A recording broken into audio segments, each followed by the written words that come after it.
Thanks for tuning in to Talking Point Unfiltered. And my guest today is Ravi Dharamshi of Value Quest. And the idea of doing the conversation with Ravi, as I told him as well, was to try and understand that how do large investors think of mega trends and how do they chase these mega trends? How do they diversify their portfolio between 4 or 5 concurrent mega trends that they might be seeing at any given point of time? Ravi, such a pleasure having you here. Thanks, Neeraj. It's my pleasure to be here. So, you've always spoken about these mega trends all through the times that we've spoken. Back from 2015-16 when I first started talking to you, when I think we were in the midst of the chemical mega trend, if you will, and the pharma mega trend, you kind of try to identify some of these and then maybe invest early in them and then ride the whole wave till you can. Would that be a good summary of one basic investing style?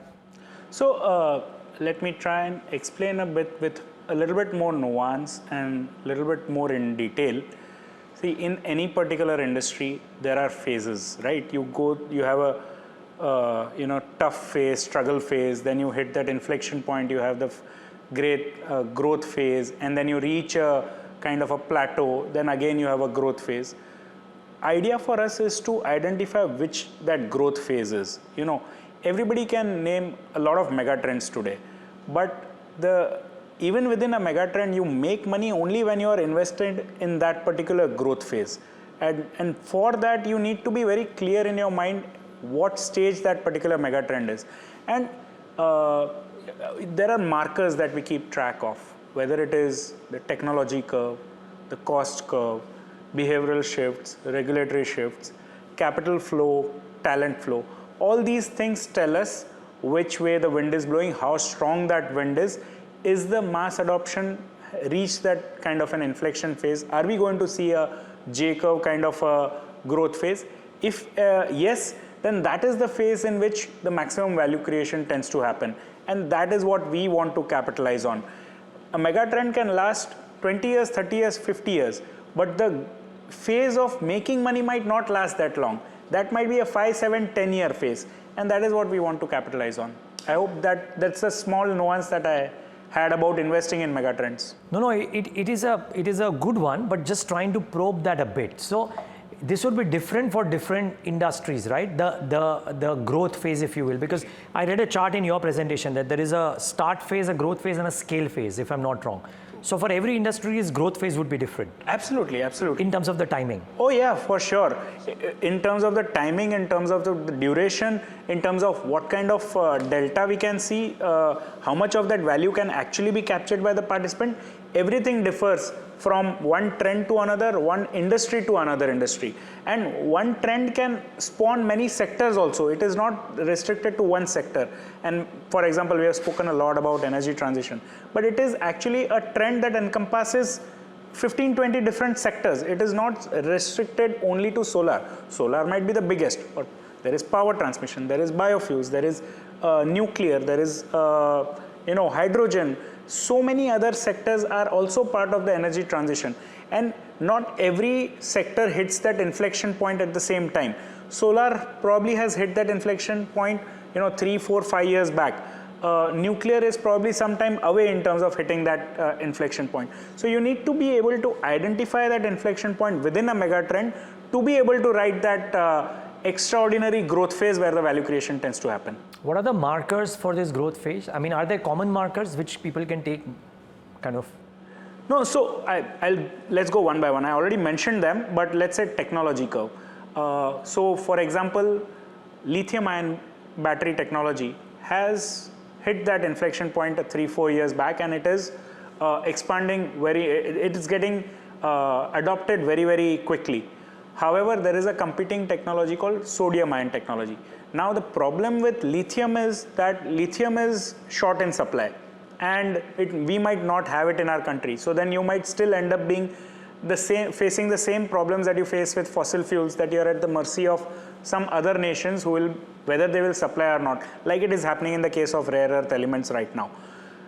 Now, sodium ion is freely available, but that technology has not reached that inflection point because the lithium ion by nature tends to be very dense. Sodium ion is not that dense. If it is not that dense, then you need more of the material to produce the same unit of power.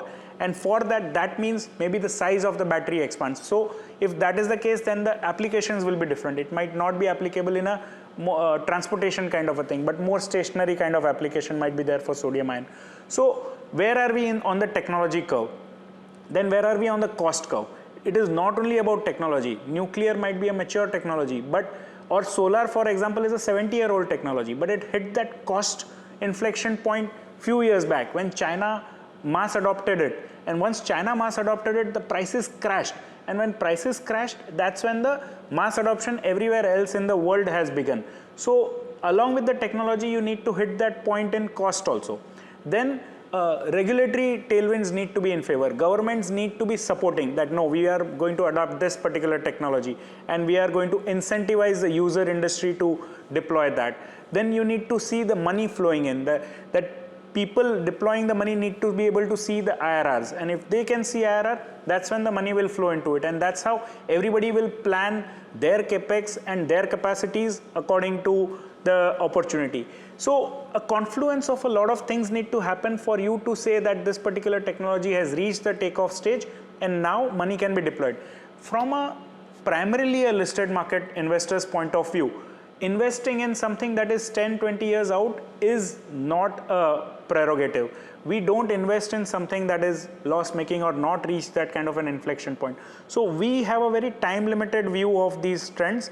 In next 5 years, which are the technologies which will hit that inflection point where we can make good money, and that is how we narrow down our focus.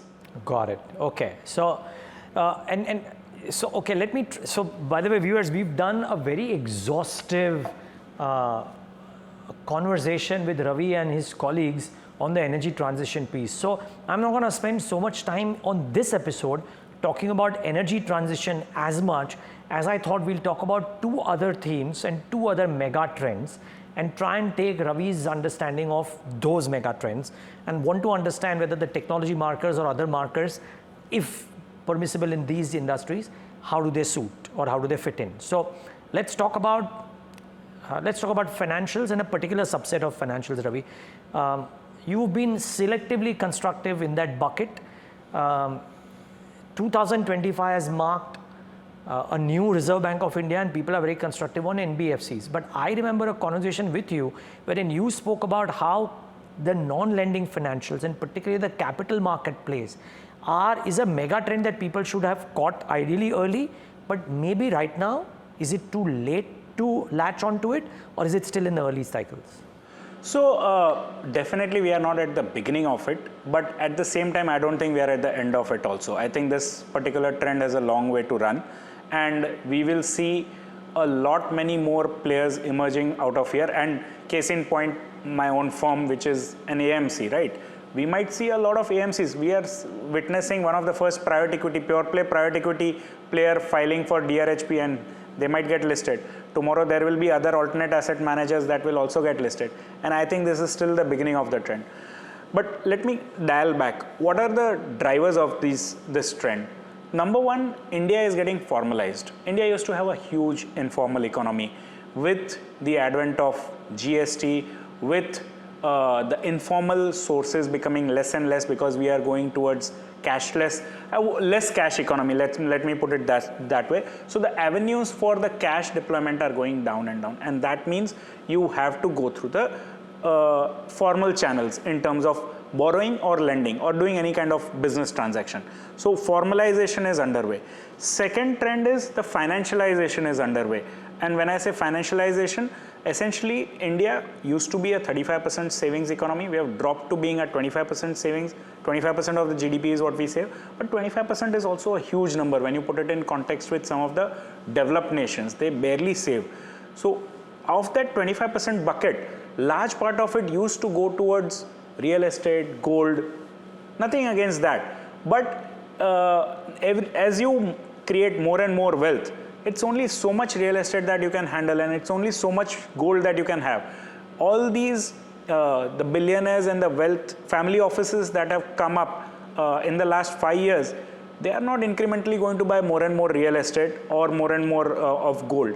So they naturally are gravitating more towards financial assets. Now it might be so that some people might prefer alternate assets, some people might prefer mutual funds, some people might want to invest overseas, but that's fine. Incrementally the money is going more towards the financial assets. So one is the formalization, second is the financialization. So any financial product which is fee based will see a big tailwind over the course of the next 10-20 years. In some way, this is a moment you can compare with the 1980s in US, where in their what is it called, 401k. 401k. They were allowed to invest in equities, and that trend caught up, and it became bigger and bigger portion of the American public's portfolio. And I think it went from some less than 10% to more than 40-50% kind of a number in a 20-year time horizon. I think we are in year 4 or 5 of this.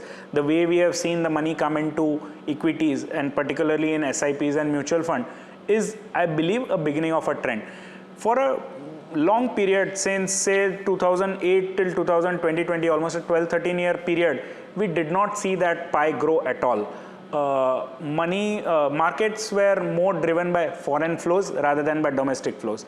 But because of allowing EPFO money, because of more money getting into the financial channels and into the market, now we have enough pools of capital domestically to be the main driver of this whole trend. And I think this is still the beginning. So any business that is in and around the capital markets, it could be bond markets for all you know, but in and around the capital markets should do well over a 10-20 year period. And of course, like any other industry, we will also have our cycles, and there will be consolidation also at some point of time.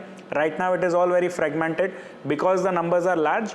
More and more people. In fact, we are going to witness one of the largest top 3 players in the AMC industry getting listed. If this is the beginning of the trend and the player is still getting listed, I mean, I'm sure the trend is not over. But of course, it doesn't mean you will make money necessarily from the next 1-2 years perspective. You have to have a slightly larger perspective over there, is what I feel. Fabulous show, Ravi. Thank you so much for this one today. Lovely conversation. And imagine, viewers, what a conversation the defense and the aerospace one promises to be. I look forward to doing that, and I'm sure you all look forward to tuning in for that. But thanks so much for tuning in today. And Ravi, once again, thank you so much. Thank you so much for having me.